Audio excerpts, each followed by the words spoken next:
নবম শ্রেণীর গল্প ছুটি। রবীন্দ্রনাথ ঠাকুর। রবীন্দ্রনাথ ঠাকুর আমাদের কাছে এক অপার বিস্ময়, কারণ উনি উনার লেখনীর ডালিকে নানা রঙের পুষ্পে শোভিত করেছেন। তার শুধু একটি পুষ্প স্পর্শ করলে আমাদের হৃদয়কে আলোড়িত করে তোলে। তার গল্পগুচ্ছের গল্পগুলো বিশ্ব সাহিত্যে স্থান পাবার যোগ্য। গল্পগুচ্ছ প্রথম খণ্ডের ছুটি গল্পটি পড়ে নবম শ্রেণীর বিদ্যার্থীদের মনে করুণ রসের উদয় হবে, কারণ ছুটি গল্পের নায়ক ফটিক চক্রবর্তী জীবন থেকে চিরতরে ছুটি নিয়ে গেছে গ্রামের জন্য এবং নিজের মায়ের জন্য ব্যাকুলতা নিয়ে।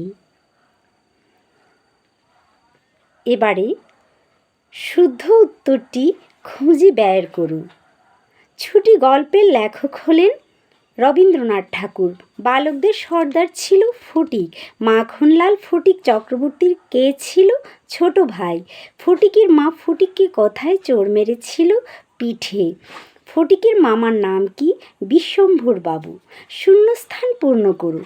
নদীর ধারে একটা প্রকাণ্ড শাল কাষ্ঠ মাছতুলে রূপান্তরিত হইবার প্রতীক্ষায় পড়িয়াছিল। বিশেষত 13-14 বৎসরের ছেলের মতো পৃথিবীতে এমন বালাই আর নাই। মামির স্নেহহীন চক্ষে সে যে একটা দূরগ্রহের মতো প্রতিভাত হইতেছে। স্কুলে এত বড় নির্বোধ এবং অমনোযোগী বালক আর ছিল না। শুদ্ধ ও অশুদ্ধ বাক্য খুঁজে বের করুন। কার্তিক মাসে পূজার ছুটি, সে এখনো ঢের দেরি।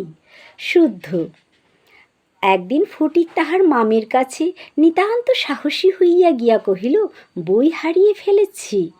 অশুদ্ধ, কারণ সে মামির কাছে অপরাধীর মতো গিয়েছিল। এরূপ প্রত্যাশা করতে তাহার লজ্জা বোধ হইতে লাগিল। শুদ্ধ। ডাক্তারবাবু আনন্দ মনে জানাইলেন, অবস্থা বড়ই খারাপ। অশুদ্ধ বিমর্ষ মনে জানিয়েছিলেন। অতি সংক্ষিপ্ত উত্তরের জন্য প্রশ্ন। মামা মার কাছে কবে যাব? উক্তিটি কার? উক্তিটি ফটিক চক্রবর্তীর। কখন, কাকে এই উক্তি করা হয়েছে? যখন ফটিকের মনে পড়েছিল তার নিজের গ্রামের কথা এবং নিজের মায়ের কথা, তখন ফটিক তার মামা বিশ্বম্ভর বাবুকে এই উক্তি করেছিল। ফটিকের মামা কোথায় কি করতেন? ফটিকের মামা পশ্চিমে কাজ করতেন। ফটিকের প্রতি ওর মামির ব্যবহার কিরূপ ছিল? ফটিকের প্রতি ওর মামির ব্যবহার খারাপ ছিল। মা ফটিককে কেন ওর মামার সঙ্গে কলকাতায় পাঠিয়ে দিলেন?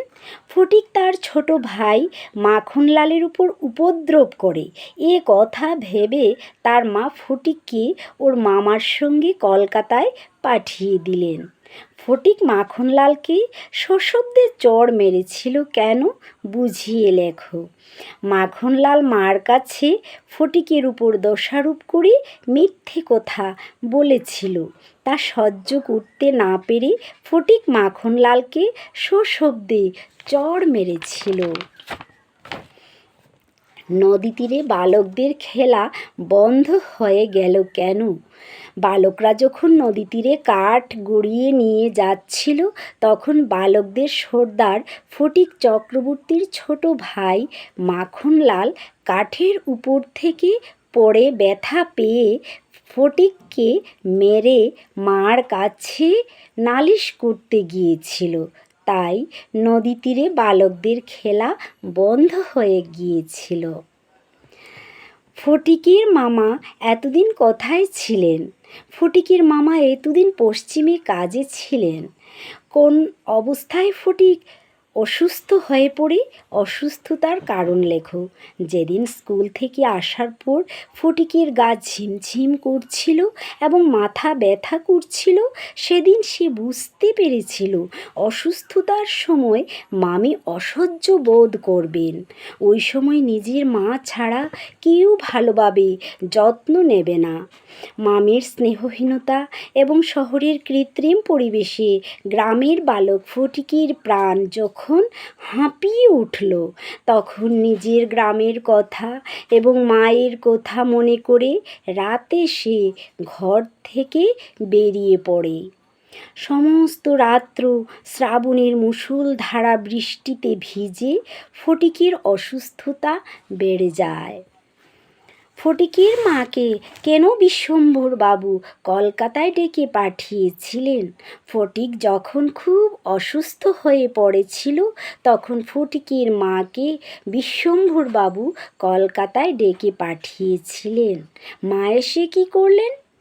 মা এসে ফটিকের বিছানায় আছাড় খেয়ে পড়ে চিৎকার করে ফটিককে নানাভাবে আদরের ডাকতে লাগলেন, কাঁদতে লাগলেন।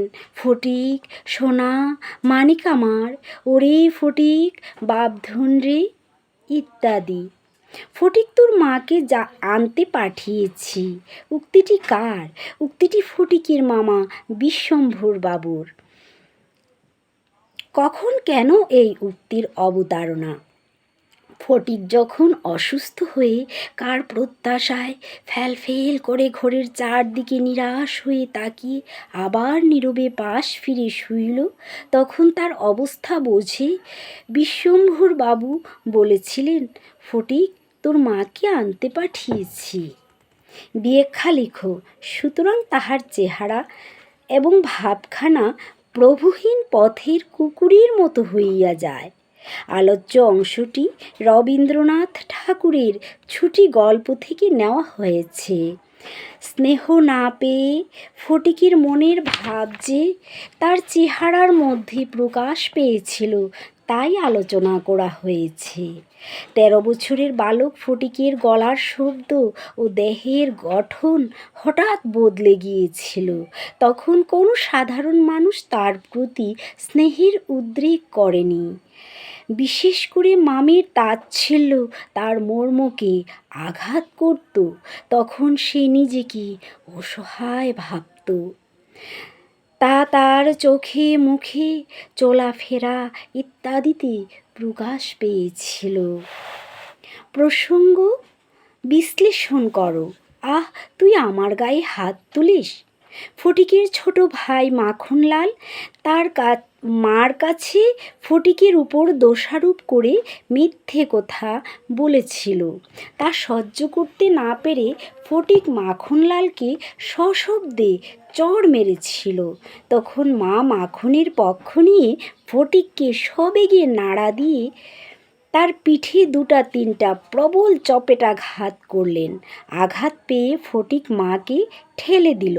ঠেলা খেয়ে মা চিৎকার করে বললেন, আহ, তুই আমার গায়ে হাত তুলিস।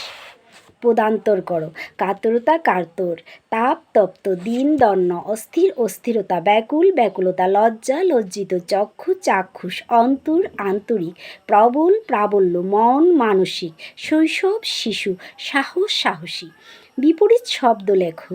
মিথ্যা সত্য, সাধ্য অসাধ্য, সশব্দ নিঃশব্দ, সহ্য অসহ্য, সন্তুষ্ট অসন্তুষ্ট, নিবৃত্ত প্রবৃত্ত, আরম্ভ শেষ, অনাদর আদর, নিরাশা আশা, উচ্চ নীচ। সন্ধি কাকে বলে? সন্ধি কত প্রকার ও কি কি? উদাহরণসহ সংজ্ঞা দাও।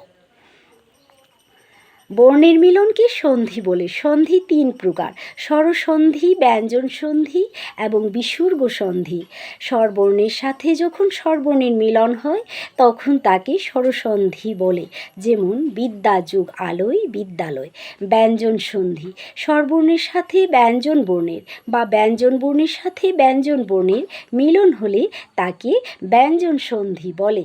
যেমন দিক যোগ অন্ত, দিগন্ত। বিসর্গ সন্ধি স্বরবর্ণ বা ব্যঞ্জন বর্ণের সাথে যখন বিসর্গের মিলন হয় তখন তাকে বিসর্গ সন্ধি বলে। যেমন নমঃ যুক্কার, নমস্কার,